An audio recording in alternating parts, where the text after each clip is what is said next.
sisi tukapona ni kwa Yesu.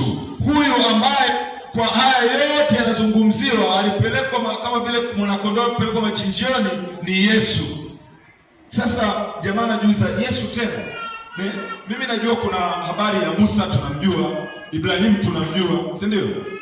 Yesu tena anaambiwa yeye huyu Yesu amefika, amesema mimi ndimi njia, kweli na uzima, hakuna yeyote atenda kwa Baba bila kupita kwangu. Mwishoni kabisa kufanya habari fupi anasema hivi, sasa kama ni hivyo, haya maandiko yanamaanisha hivyo, nini kinanizuia mimi nisibatizwe? Maana yake kubatizwa kwa mujibu wa Agano la Kale ilikuwa ni kubadili dini au kubadili imani kutoka imani moja kwenda imani nyingine. Maana yake anamaanisha hivi towashi, kama hizi habari ndio zinamaanisha hivyo kuhusu Yesu, nini kinanizuia mimi nisiwe mfuasi wa Yesu tangu leo? Bwana asifiwe. Filipo anamjibu, anamwambia ukiamini inawezekana.